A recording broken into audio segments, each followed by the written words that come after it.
Captain Jung Kim rubbed his tired eyes. He had been working for 16 hours straight at the Earth Diplomatic Corps headquarters. The first alien embassy on Earth should have been a good thing.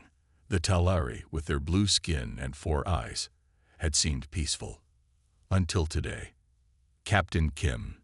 His assistant ran into the room, face pale with worry.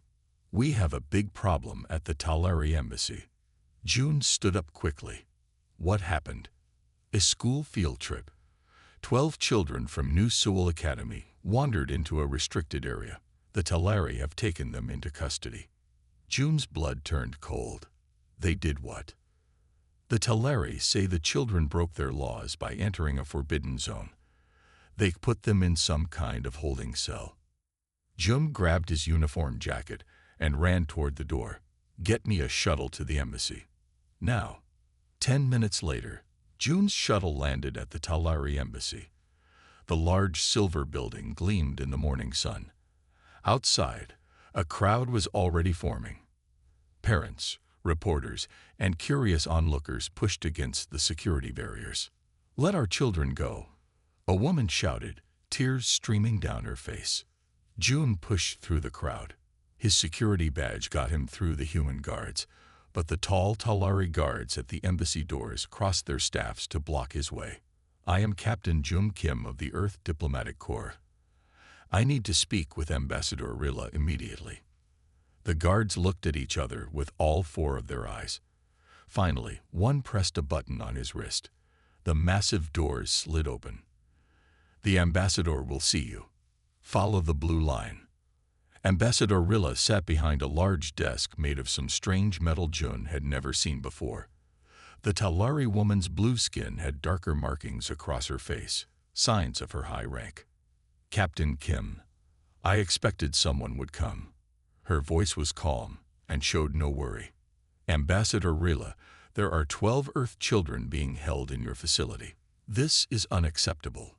They must be released at once." Rilla tilted her head. "They broke our laws. They entered a secure area without permission. They're children. Kids. They're only 8 to 10 years old. They made a mistake." "Age is no excuse for breaking laws," Rilla said. "On our world, all beings are responsible for their actions once they can walk." June took a deep breath. Losing his temper wouldn't help. On Earth, children are not held to the same standards as adults. They're still learning. "Please, this could damage relations between our worlds." "Rules must be followed, Captain." Rayla picked up a tablet from her desk. "The young infiltrators will be processed according to our laws. They will be questioned and held for at least 3 days." June's comm unit buzzed. He looked down to see a message that made his heart sink. "Ambassador, I've just been informed that parents are gathering outside your embassy. News stations are broadcasting this incident worldwide. The Earth Defense Force has been notified." For the first time, Rilla showed concern. "Are you threatening military action?" "No. I'm warning you that humans are very protective of their children. More protective than you can understand. This situation could get out of control quickly." Rilla stood up. "The Talari do not respond to threats, Captain Kim. It's not a threat. It's a fact. Humans will do anything to protect their children. Anything." June stepped closer to the desk. "Let me see them. Let me make sure they're okay." After a long pause, Rilla nodded. "Follow me." The holding cell was clean but cold. 12 children in school uniforms sat on benches along the wall. Some were crying. Others looked scared. A few looked angry. A boy about 10 years old stood up when June entered. "Are you here to take us home, sir?" "Yes," June said, though he wasn't sure yet how he would make that happen. "Are you all okay? Has anyone been hurt?" "We're fine," the boy said. "I'm Jin. I've been telling everyone to stay calm. My dad's in the Space Navy. He says diplomacy works better when you keep your cool." A small girl with fierce eyes spoke up. "I tried to open the door, but they caught me. Their technology is weird." June nodded. "Good try, but let me handle this now." He turned to Rilla. These children need to go home. Now. That is not possible, Rilla said. The law. June's comm unit buzzed again. The message made him pale. 3 Earth Defense Force ships have just changed course. They're heading here at full speed. Rilla's 4 eyes widened. Over 12 small lawbreakers? Over 12 human children, June corrected. Ambassador, you need to understand what you've done. This isn't just a diplomatic problem anymore. What do you mean? You've made the worst mistake possible. You've taken human children prisoner. And now you're about to find out why that was a very bad idea. June paced outside the Talari embassy while making urgent calls. The crowd of angry parents and citizens had doubled in size. Police officers formed a line to keep them back. We need Dr. Hannah Park here now, June said into his comm unit. She's our best hope to explain human concepts to the Talari. 20 minutes later, a small shuttle landed nearby. Dr. Hannah Park stepped out, carrying a tablet and looking worried. She was Earth's top expert on alien minds and cultures. How bad is it? She asked June. Very bad. The Talari won't release the children. They say rules must be followed. They don't understand why we're so upset. Hannah nodded. In Talari culture, young ones are treated as full members of society once they can walk. They have no concept of childhood as we do. They walked toward the embassy entrance. The crowd shouted behind them. Bring our kids home. Let them go. What kind of monsters take children prisoner? Inside, Ambassador Rilla waited with 2 Talari guards. Her face markings were tight with stress. Captain Kim, more human ships approach Earth. Your military leaders are sending messages. All this for 12 small lawbreakers? This makes no sense. Hannah stepped forward. Ambassador Rilla, I'm Dr. Hannah Park. I study different cultures. There's something very important you need to understand about humans. Rilla's 4 eyes blinked. Please explain. Humans protect their young more than anything else. It's in our deepest nature. A human will risk their life for any child, even one they don't know. When you took these children, you triggered our strongest protective instinct. Rilla looked confused. But they broke our rules. On our world, young ones must learn to follow laws. On Earth, children are still learning. We don't hold them fully responsible yet. And we never, ever put them in cells. Hannah's voice was firm but calm. June's comm unit buzzed again. The message made him curse. What is it? Hannah asked. Colonel Lee Jun has mobilized his Special Forces team. He has a daughter in that holding cell. Hannah turned to Rilla. Ambassador, you need to release these children right now. If you don't, this situation will get much worse very quickly. At Earth Defense Force headquarters, Colonel Lee Jun strapped on his combat suit. His team of 20 soldiers did the same. Sir, his second-in-command said quietly, we have direct orders not to intervene. Captain Kim is handling this diplomatically. Lee checked his weapon. My daughter Mai is in there. So are 11 other children. If diplomacy fails, we go in. Understood. The soldiers nodded. All of them had children of their own or nieces and nephews. They understood completely. Prepare the dropships, Lee ordered. We move in 2 hours if the kids aren't released. News of the 12 captured children spread across Earth and then to the human colonies on Mars, Europa, and Titan. Work stopped as people gathered around screens watching the situation. On the mining colony of New Buzan, workers put down their tools. If those blue aliens don't release our children, the foreman announced, we stop all shipments to their worlds. No more rare metals. No more fuel. Everyone agreed. Humans everywhere felt the same anger. These were Earth's children. All of Earth's children. Back at the embassy, Jun received another urgent message. His face paled. Ambassador Rilla, the Galactic Council has called an emergency meeting about this situation. Representatives from 17 alien species want to discuss your actions. Rilla's skin turned a lighter shade of blue. The Council. But this is a small matter between our worlds. Not anymore, Hannah explained. When it comes to children, nothing is small to humans. A Talari aide rushed into the room, looking alarmed.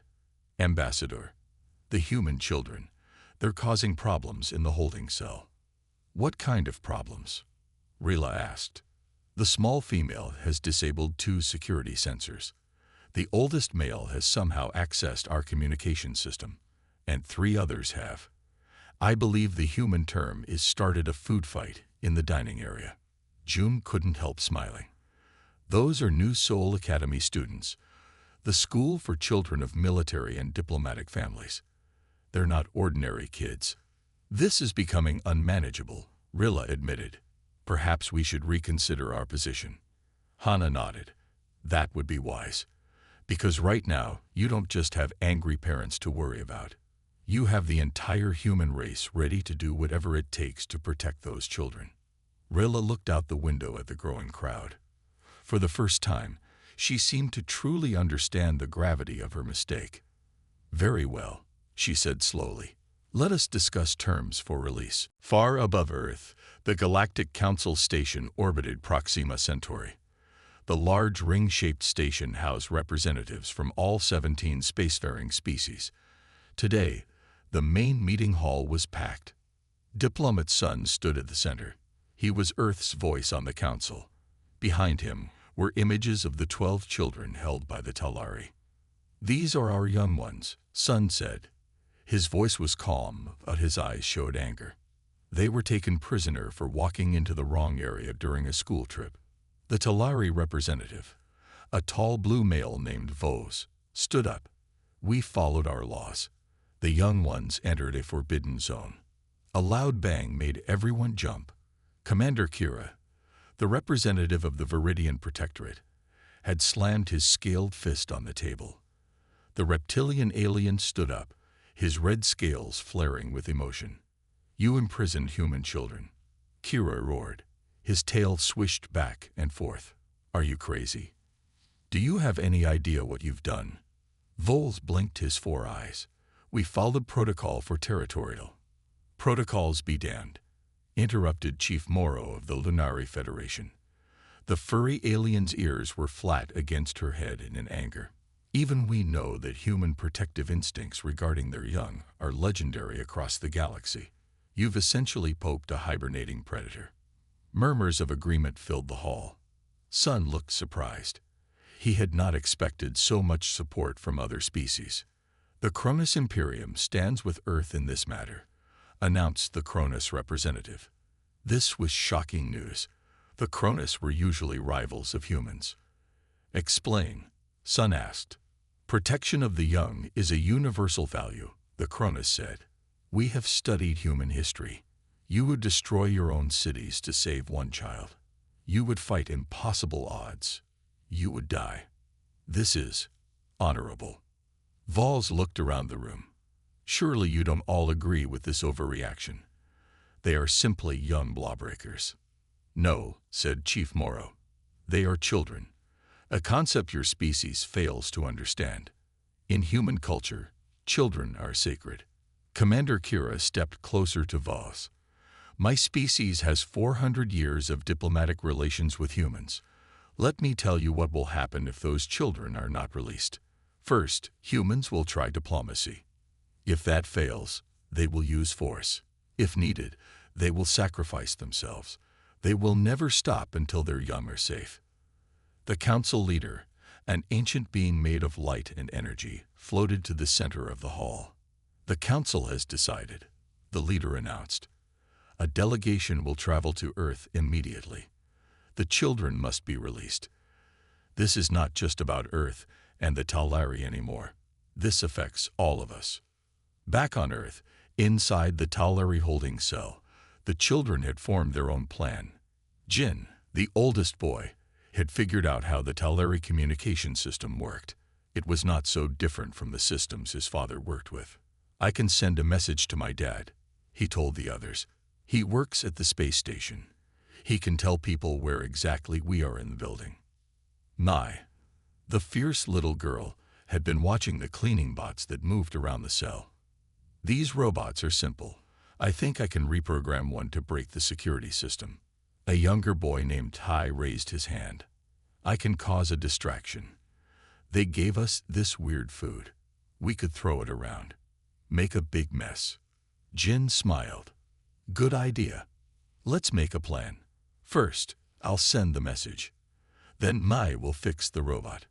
When the guards are busy with Ta's food fight, we'll make our move. Inside the Talari holding cell, Jin checked the small device he had made from parts of a food tray and a light fixture. It wasn't much, but it could send a simple message. He had already contacted his father. Now he turned to the other children. My dad got our message. He knows exactly where we are in the building. Help is coming, but we need to be ready to move when the time comes. The 12 children sat in a circle on the floor. They were from New Seoul Academy, a special school for children of space workers, diplomats, and military families. They weren't just any kids. Mi, the smallest but bravest, showed them the cleaning robot she had been working on. I changed its programming. When I turn it on, it will shut down the door sensors for 30 seconds. What can I do? Asked Ta, looking up at Jin with big eyes. You and the others will create a distraction, Jin explained. The blue aliens gave us that weird food for lunch. When I give the signal, throw it everywhere. Make as much noise as you can. A girl named Sue raised her hand. I'm scared. What if they get angry at us? Jin sat next to her. It's okay to be scared. I'm scared too. But my dad always says humans look out for each other, especially kids. The whole Earth is trying to help us right now. We just need to help ourselves a little bit too. Outside their room, 2 Talari guards watched on monitors. They were confused by what they saw. The small humans are sitting quietly now, one guard said. But earlier, they were taking apart the cleaning unit, and the oldest one removed a piece of the food tray. Humans are strange, the second guard replied. The ambassador says to watch them carefully. Their parents are causing trouble outside. The first guard's 4 eyes blinked in surprise. All this for small rule breakers.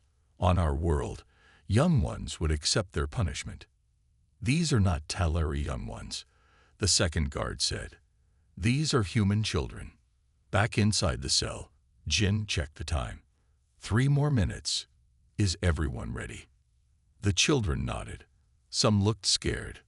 Others looked excited. May held her reprogrammed robot, ready to activate it. Remember, Jin said, when the door opens, we don't run away. We go to the big meeting room 3 doors down. My dad says Captain Jun and Dr. Hana are there trying to help us. What if we get caught? Sue asked. Then we try again, Jin said simply. Humans don't give up, especially when we're together. Nai smiled. My dad is Colonel Lee. He commands the best rescue team on Earth. If we can't get out ourselves, he'll come for us. The other children looked at her with wide eyes. Your dad is Colonel Lee, Ta whispered. My mom says he once rescued 20 people from a crashed spaceship on Mars. Mai nodded proudly. He did, and he won't let some blue aliens keep us here. Jin checked his device again. It's time. Mai, start your robot. Everyone else, get the food ready. Mai pressed a button on the cleaning robot. Its lights changed from blue to red. It zoomed toward the door and began making strange noises. The guards outside noticed immediately. Something is wrong with the cleaning unit, one said, walking toward the cell door. Now, Jin shouted. The children grabbed handfuls of the strange blue food and began throwing it everywhere. They yelled and screamed and ran in circles. It was perfect chaos. The guards opened the door to see what was happening. The moment they did, alarms started ringing. The security system was confused by Mi's robot. This way, Jin called, leading the children past the surprised guards. They ran down the hallway, their small feet pattering on the smooth floor. Freedom was just ahead. In the embassy's main meeting room, Captain Jun, Dr. Hana, and Ambassador Rilla were still talking when alarms began to sound. "What's happening?" Joan demanded. Rilla checked her screen and her 4 eyes widened in shock. "The children. They've escaped their holding area." June couldn't help smiling. "I told you, these aren't ordinary kids." Dr. Hannah looked worried. "Where will they go?" "They could get lost in the embassy." June's comm unit beeped. He read the message and laughed. "They're coming here. Jin's father told them where we are." The doors burst open. 12 children, led by Jin and me, ran into the room.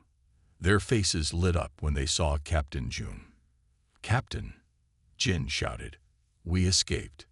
The children rushed toward the humans. Mai ran straight to Dr. Hannah and grabbed her hand. "Where's my dad?" she asked. "Is he coming too?"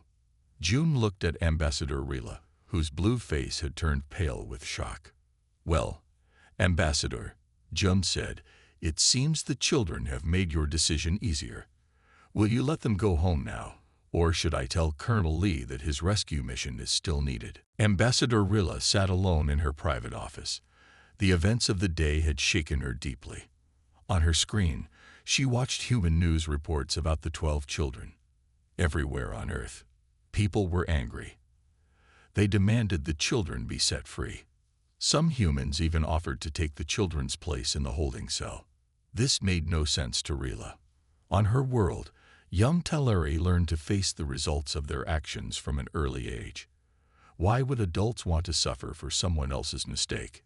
She opened a new file labeled Human Cultural Data and began reading. What she found surprised her. There were videos of humans rushing into burning buildings to save children they didn't know. Stories of humans giving their food to hungry children during hard times. Images of adults forming a protective circle around young ones during danger. One report caught her attention. Human Protective Response Analysis. It explained something called Mama Bear Syndrome. How human parents, especially mothers, could show incredible strength and courage when their children were in danger. For the first time, real concern showed on Rilla's face. She touched a button on her desk. "Bring me all information about human parents and their young," she ordered. Minutes later, her assistant brought in a data tablet. Rilla began reading, her 4 eyes moving quickly across the screen. The more she read, the more worried she looked. "We may have made a grave mistake," she whispered to herself. Just then, her office door slid open. Her assistant rushed in, looking scared. "Ambassador, we have a serious problem," he said. "We're receiving messages from 43 human colonies. They demand the children be released, or they will stop sending us resources." Rilla stood up quickly. "How serious are these threats?" "Very serious. The mining outposts on Mars and Europa have already stopped loading our supply ships. 3 human battle cruisers have changed course and are heading toward Earth." "What about the Galactic Council?" Rilla asked. "They've called an emergency meeting about our situation. Many species are supporting the humans." Rilla walked to the window. Outside, she could see the crowd of humans growing larger. They held signs with pictures of the children and words like, "Let them go, and they're just kids."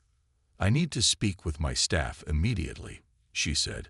"We must understand what's really happening here." 10 minutes later, Rilla stood before 20 Teleri diplomats and scientists. "We have misjudged the situation badly," she told them. "In human culture, protection of juveniles transcends all other priorities. It appears to be their most sacred biological imperative. But the law must be followed," one diplomat argued. "The young ones broke our rules." "The law can be interpreted in many ways," Rilla replied. "And we must consider the consequences of our actions. The entire human race is uniting against us over these 12 children." A scientist stepped forward. "Ambassador, our research confirms your concerns. Humans will go to extraordinary lengths to protect their young. Throughout their history, they have started wars, broken treaties, and sacrificed themselves to save children." "What do you recommend?" Rilla asked. "Release the children immediately," the scientist said. "Every moment we hold them increases the risk of a serious incident." Before Rilla could respond, her assistant burst into the room again. Ambassador, the children have escaped their holding cell. They're with Captain Kim and Dr. Park right now. The room fell silent. Then one of the diplomats laughed. Well, he said, it seems the young humans have solved our problem for us. Rilla didn't laugh. No, they've made it worse. Now we must decide. Do we try to take them back into custody and risk war with humanity? Or do we admit our mistake and try to make peace? In the main meeting room, Jin and Mai stood proudly next to Captain Jun. The other children gathered behind them, some still holding pieces of the strange blue food they had used in their food fight. We want to go home, Jin said to Ambassador Rilla. His voice was small but brave. Mai stepped forward. My dad always says that good people can admit when they make mistakes. Ambassador Rilla looked at the children, then at Captain Jun and Dr. Hana. For a long moment, no one spoke. Then Rilla did something surprising. She lowered herself to eye level with the children. In my culture, she said slowly, we don't have a concept like childhood. Our young learn to be responsible very early. But I see now that human young ones are different. You are still learning, still growing. She stood up and faced Captain Jun. I need to speak with my government, but I believe we can find a way to release these children officially, not just because they escaped. On the Galactic Council station, something strange was happening. Species that normally fought over everything were working together. They all shared one concern, the human children. Diplomat Sun could hardly believe his eyes. Representatives from 17 alien species sat around a large table, all focused on helping Earth. The latest report says the children have escaped their cell, Sun told the group, but they're still inside the Talari embassy. Commander Kira of the Viridian Protectorate nodded, his scales flashing green with approval. Brave young ones. This confirms what we know about humans. Even their children show great courage. Chief Moro of the Lunari Federation tapped her furry paw on the table. The Talari still have not officially released them. This is unacceptable. Most surprising was the Cronus representative, General Drac. The Cronus were large, gray-skinned aliens with skull-like faces. They had fought 3 wars with humans in the past century. The Cronus Imperium has sent 2 battleships to Earth orbit, General Drac announced. We stand ready to help secure the children's release. Sun stared at him. Why would you help us? Our peoples are not friends. General Drac's yellow eyes narrowed. We are not friends, human. But we respect your kind's devotion to your young. It is honorable. No species should suffer the loss of their children. I don't understand, Sun said. Why do you all care so much about human children? Chief Moro stood up. Her long ears twitched. Because, Diplomat Sun, protection of the young is one of the few truly universal values. The Talari have violated this unwritten law that binds all intelligent species. If they can take human children today, whose children will they take tomorrow? The council leader, the ancient being of light, glowed brighter. We have voted. A joint delegation will travel to Earth immediately. The Talari must release the children and make amends, or face sanctions from all council species. Back on Earth, Captain Jun's comm unit buzzed. He looked at the message and his eyes widened. What is it? Dr. Hana asked. A message from the Cronus Imperium to Earth's military command, Jun replied. His voice filled with disbelief. They're offering their battleships to help secure the children's release. The Cronus. Hana gasped. They've never helped humans before. Jin looked up at them, confused. Who are the Cronus? They're aliens who don't usually like humans very much, Jun explained, keeping his words simple for the children. But now they want to help us. Meade tugged on Dr. Hana's sleeve. See, my dad says when you're right, even your enemies will know it. Ambassador Rilla returned to the room, looking troubled. Behind her, a Talari scientist approached with a data tablet. Ambassador, the scientist said, our research team has completed its report on human protective responses. Rilla took the tablet and read quickly. Her blue skin turned almost white. "This can't be right," she whispered. The scientist nodded grimly. "It is correct, Ambassador. Our conclusion. Warning. Human protective responses toward juveniles exceed all rational parameters. Historical data shows humans will sacrifice themselves and violate any law or treaty to protect children. Recommend 8MNEDI8 resolution." Rilla looked at the 12 children, then at Captain June and Dr. Hannah. "Is this true? Would humans really go to war over 12 young ones?" "Without hesitation," June said simply. Hannah added, "Throughout our history, humans have put the safety of children above everything else. It's not just a cultural practice. It's in our deepest nature." Ambassador Rilla seemed to make a decision. "Captain June, Dr. Park, I wish to offer an official apology for our misunderstanding of human culture. The 12 young ones are free to leave with you immediately." The children cheered. Jin and Mei looked at each other with huge smiles. But before anyone could move, Rilla's assistant rushed into the room again. "Ambassador, the joint delegation from the Galactic Council has entered Earth orbit. Representatives from 7 species are requesting to land at our embassy." 7 species. Ryla's 4 eyes blinked rapidly. "Which ones?" "The Viridians, the Lunari, the Cronus, the Zintari, the Delvians, the Nyx, and the Ta. All of them demand to witness the release of the human children." The room fell silent. Even Captain June looked shocked. "The Ta rarely leave their homeworld," he said quietly to Hannah. "This is unprecedented."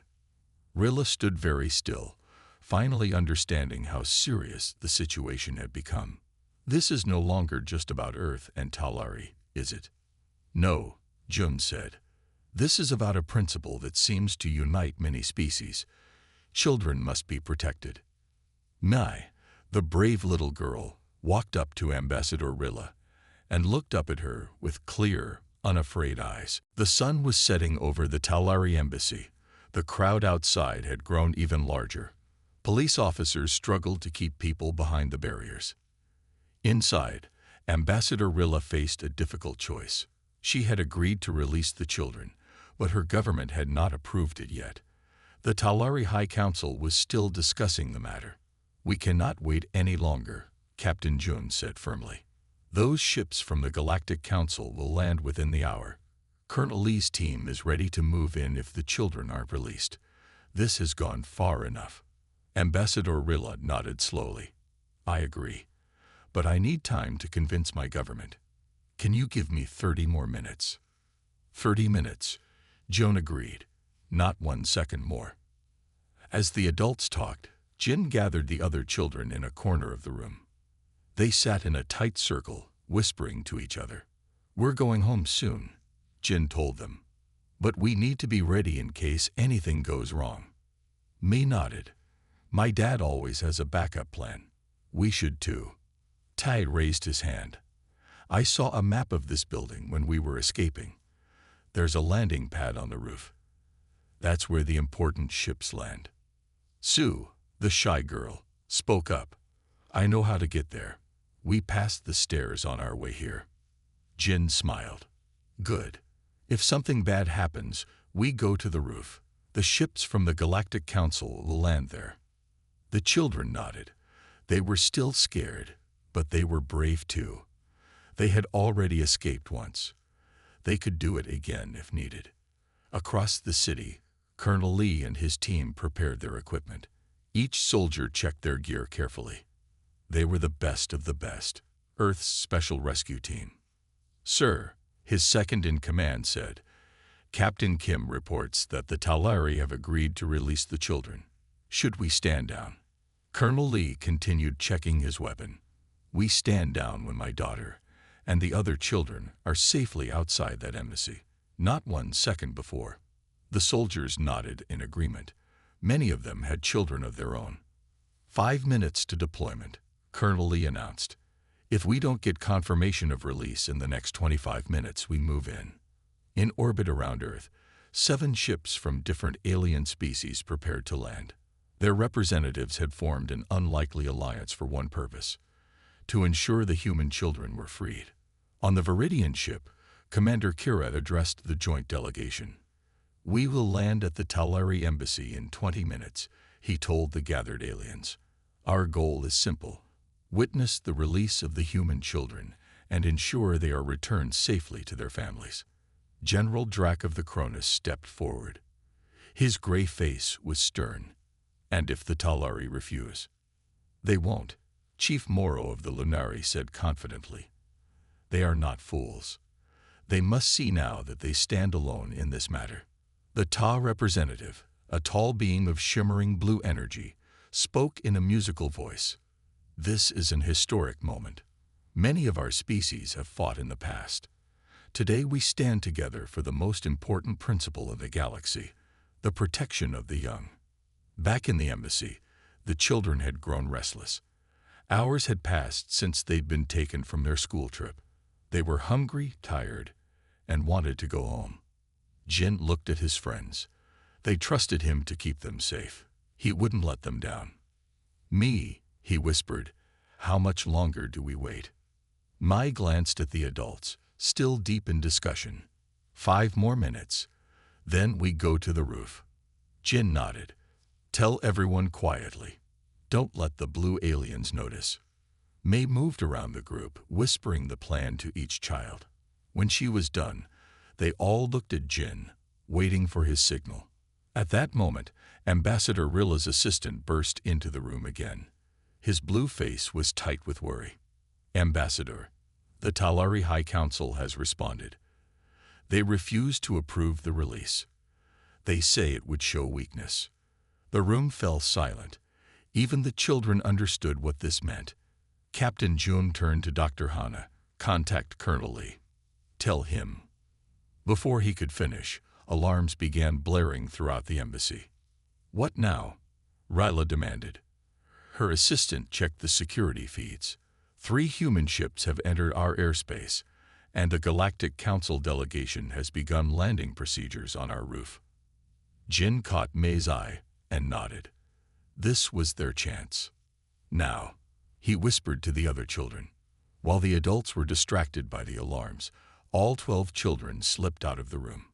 They ran down the hallway toward the stairs that led to the roof. "The children," Dr. Hana shouted, noticing they were gone. "They're escaping again." Jin led the children up the stairs toward the roof. Their small feet made little noise on the smooth steps. Behind them, they could hear shouting and alarms. "Hurry," Jin called to the others. "The ships are landing on the roof." Mai was right behind him, making sure no child was left behind. Little Ta was breathing hard, so Mi took his hand and helped him up the stairs. "We're almost there," she told him. "Just a little further." At the top of the stairs, they found a large metal door. Jin pushed it, but it didn't move. "It's locked," he said, his heart sinking. Sue stepped forward. "Let me try." She had been watching the Talari type their door codes all day. Her sharp eyes had noticed the pattern. She pressed 6 buttons in a certain order. The door slid open. Cool evening air rushed in, and the children cheered. "Good job, Sue," Jin said with a big smile. The children ran onto the roof. It was a large flat area with blinking lights around the edges. Above them, the sky was turning dark, but they could see something amazing. 7 different spaceships, each one unique, slowly descending toward the roof. "Wow," Ta whispered, his eyes wide. "Look at all the ships." The children gathered together, holding hands and watching as the first ship landed. It was sleek in green, with glowing markings along its sides. The door opened, and a tall reptilian alien stepped out. Commander Kira of the Viridians. More ships landed, and more aliens emerged. The blue energy being of the Ta, the furry Chief Moro of the Lunari, the gray-skinned General Drac of the Cronus, and others the children didn't recognize. The aliens seemed surprised to see 12 small humans standing alone on the roof.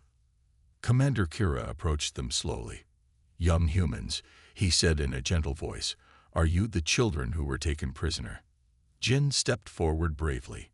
"Yes, sir. We escaped and came to find you." The aliens looked at each other, clearly impressed. General Drac made a sound that might have been a laugh. "Brave little warriors," he said. "Even your young show courage." At that moment, the door to the roof burst open again. Captain Jun, Dr. Hana, and Ambassador Rilla rushed out, followed by several Talari guards. "Children," Captain Jun called.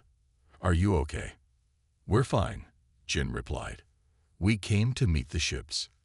The alien representatives formed a line between the children and the Talari. It was clear they were protecting the human kids. Chief Moro's fur bristled. "Ambassador Rilla, the Galactic Council demands the immediate release of these children." "I have already agreed to release them," Rilla said, her 4 eyes blinking rapidly. "But my government has not approved it." "Then your government will face consequences," Commander Kira said firmly. "Every species represented here will cut ties with the Talari. No trade, no diplomacy, no support in the council." General Drac stepped forward, his massive form towering over everyone. "The Cronus Imperium adds its voice to this demand. Release the children now, or face our displeasure as well." Ambassador Rilla looked at the unified group of aliens, then at the human children. For a long moment, she was silent. Then she touched a device on her wrist. "This is Ambassador Rilla. Override Protocol 7 Alpha. I take full responsibility for this decision. The human children are to be released immediately, regardless of the High Council's position." A voice responded from her device. "Override accepted. The young humans are officially released." The children cheered. The alien representatives nodded in approval. Captain Jun stepped forward. "Thank you, Ambassador. You made the right choice." Rilla looked tired but relieved. "I hope my government will understand why this was necessary." At that moment, they heard the sound of more ships approaching. Everyone looked up to see 3 human vessels hovering above the embassy. Dr. Hana checked her comm unit. "It's Colonel Lee and his team. They're coming to pick up the children." May jumped up and down with excitement. "My dad. I knew he would come." The largest human ship landed on the far side of the roof. Its door opened, and Colonel Lee stepped out, followed by his rescue team. When he saw Mai, his serious face broke into a huge smile. "Dad!" May shouted, running toward him. Colonel Lee knelt down and caught his daughter in a tight hug. The other children watched, some with tears in their eyes. "I told everyone you would come," Mai said into her father's shoulder. "I will always come for you," Colonel Lee replied softly. Then he stood up, still holding Mai's hand, and faced the gathered aliens and Talari. "On behalf of Earth and all human parents," he said, his voice strong and clear, "I thank those who helped secure our children's freedom. And to those who took them." He looked directly at Ambassador Rilla. "Remember this day. Remember what happens when you threaten human children." 1 week later, the 12 children of New Seoul Academy returned to their school. They were heroes now. News stations across Earth and the colonies had told their story. Everyone knew how they had escaped from the Talari twice and helped change galactic diplomacy forever. Jin walked into his classroom and found his desk covered with cards and small gifts from other students. He felt his face turn red as everyone clapped when he sat down. "I didn't do anything special," he told his teacher. "I was just trying to keep everyone safe." His teacher smiled. "That's what makes it special, Jin. You thought of others first." At the front of the school, a new sign had been put up, "Home of the Brave 12." The children were embarrassed, but also proud. At Earth Diplomatic Court headquarters, Captain Jun sat with Dr. Hana, reviewing the changes that had happened since what people now called the Children's Crisis. "The Talari Embassy staff has been completely replaced," Jun said. "Their new ambassador has 3 human cultural experts on her team." Hana nodded. "And the Talari have added a new section to their law code about handling minors from other species. They're actually learning from their mistake." The biggest surprise is how many alien species reached out to us afterward. June added, the Viridians want to start a cultural exchange program. Even the Cronus have eased trade restrictions. All because of 12 kids, Hannah said with a smile. Not just any kids, June corrected her. 12 very brave, very smart human kids. On the Galactic Council station, Diplomat Sun was meeting with representatives from 20 species, 3 more than before the crisis. Word had spread about how the Council had united to protect human children, and more species wanted to join. The Council leader's light glowed brightly as it addressed the group. The events on Earth have been added to the galactic database under critical cultural misunderstandings. All species must study this case to prevent similar incidents. Sun stood up. Earth would like to propose a new addition to the diplomatic guidelines. Speak, Diplomat Sun, the Council leader said. We propose adding, the protection of juveniles must be respected across all cultures. Each species' definition of juvenile status and appropriate care must be clearly communicated during first contact procedures. The vote was unanimous. All 20 species agreed. Commander Kira approached Sun after the meeting. Your species has taught us something important, the Viridians said. The fierce protection of young ones is not just a human trait. It is a sign of a civilized species. Back on Earth, the children were honored at a special ceremony. The president gave each child a medal for bravery. Jin and Mai received special awards for leadership. What surprised the children most was seeing aliens at the ceremony. Commander Kira, Chief Moro, and even General Drac had come to honor them. The Ta representative presented each child with a small crystal that glowed with blue light. These are friendship crystals, the Ta explained in its musical voice. They are normally given only to the children of our own kind. Today, we consider you honorary Tao young ones. After the ceremony, reporters asked Jin how he felt about changing galactic history. We didn't try to change history, he said simply. We just wanted to go home. And we helped each other, because that's what humans do. Mai stood beside him, nodding. My dad says that's what makes humans special. We protect each other, especially kids. In schools across the galaxy, new students now learned an important rule. If you want peace with humans, respect their children. The Talari had learned this lesson the hard way. Their new cultural guide included a special warning. Human protective responses toward juveniles exceed all rational parameters. Never, under any circumstances, threaten human children.